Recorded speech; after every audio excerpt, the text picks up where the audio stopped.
Let me just begin by thanking you, gentlemen, for your willingness to serve. Um, you know, uh, we all kind of brag about our states a little bit. My colleagues have never heard this. My state has more veterans per capita than any state in the country. I say that every hearing. That's the state of Alaska. So, Mr.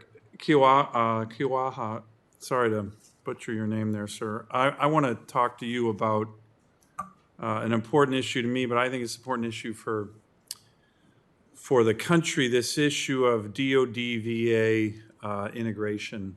Um, I know you have a lot of experience in this. We have no full service VA hospital in Alaska, and yet we have a lot of active duty military forces. So I'm sure you've seen it in Chicago where they've actually done this. I was able to get language, unanimous language, by the way, in terms of being supported by Democrats and Republicans in the NDAA this year that focuses on looking at ways for federal healthcare agencies, particularly DoD and the VA, to integrate joint planning, joint construction, joint leasing. Do you have a view on that? It's something I'm a strong supporter of. I think it's something most senators are supportive of. And I think we're going to have an opportunity here with the NDAA likely passing and this part of the NDA having that legislation, which would give you and the Secretary and Secretary Austin power to do this kind of work. And it saves money. It's better for our vets. It's better for our active duty forces. It's better for our docs. It really makes sense, but hopefully you agree with me on that. Senator, it's interesting you bring up this point because my background is in health facilities planning and construction. In fact, at Fort Wainwright, actively involved in building that new hospital up there. Uh, I think the key is to ensure that we're focused on the veterans and their service members. And if we can get to that outcome, as you say, in a more efficient, effective way, then that should drive whether it's a system, infrastructure, that sharing that has to be behind it in a measurable way. So I agree with you if those pieces come together and it makes it a best way forward. Another part to that is in my history, I spent my Army War College fellowship at the VA and Oh, actually worked on the new, now currently opened William Beaumont Army Medical Center. And if you're familiar at Fort Bliss, the VA facility shares the wall with the old medical center.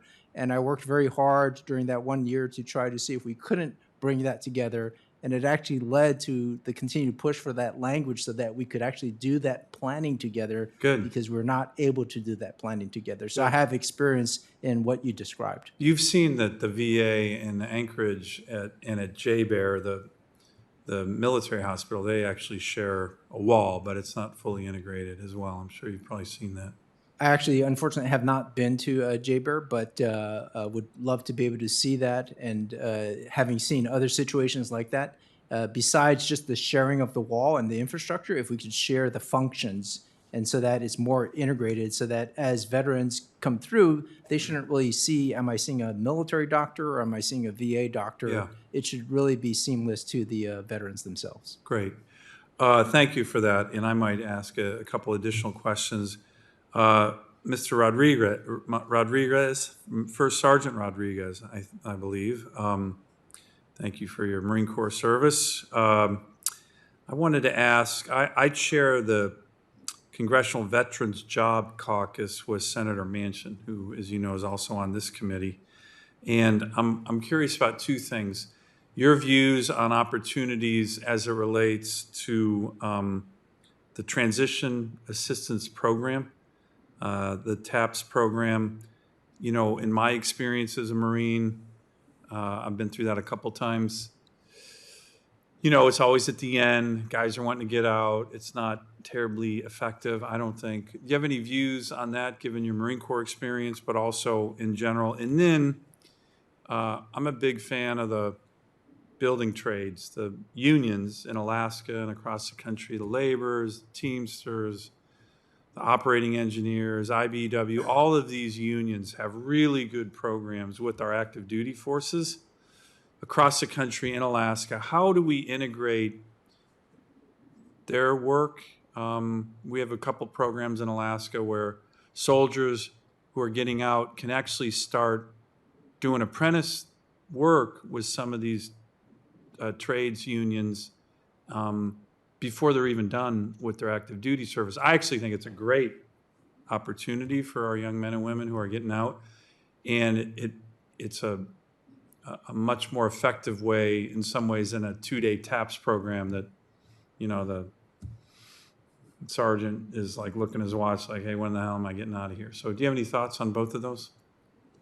I do, Senator, and like you, I was part of the 31st Marine Expeditionary Unit, Oh, and I actually good. went through TAP after I came back from the 31st MU deployment. Right. So And were you looking at your watch? No, I'm kidding. I actually was, because I was retired in about 9 months. That's what I mean. That's what I mean. So time wasn't on my side at that time. Yeah. Because it was my last deployment. Right. But that said, one of the things that I hadn't had a chance to speak about, which is actually really exciting for us with respect to TAP, is our MOU that is being finalized with Health and Human Services, and it's going to give us access to the national database of new hires. Good. With that information, which is the most up-to-date information about the employment of our veterans, it's going to let us look at unemployment, new employment opportunities, gaps in employment opportunities for our veterans, new industries, where those veterans are at, what type of wages they're earning, those type of things. So we could take that information and make a more informative program with respect to TAP. So that's some of the things we're currently working on now. But to your question about the labor unions, we have a strong partnership with the labor unions. Yeah. We work closely with them in specific trades across the entire country on specific basis as well. And we want to continue to build that. I find that works well on some bases, not so well on other bases. It's not terribly uniform, right? Is that your experience? That's correct. And so we're working with Department of Defense because they have the DoD Skill Bridge program. And so Yeah. we work closely with them to expand that program to trying to find more opportunities to enhance that DoD Skill Bridge. And we support it by encouraging our active duty service members through TAP to get to those apprenticeship programs, because we know there's tremendous value there. On average, they're earning about $30,000 a year than someone that has a 4-year degree when they complete that apprenticeship program. And so we want to get our men and women into those programs if they do not use college as their next stepping stone. Great. Good. Well, I look forward to working with both of you gentlemen and supporting your nominations. And thank you, Mr. Chairman. I appreciate the time.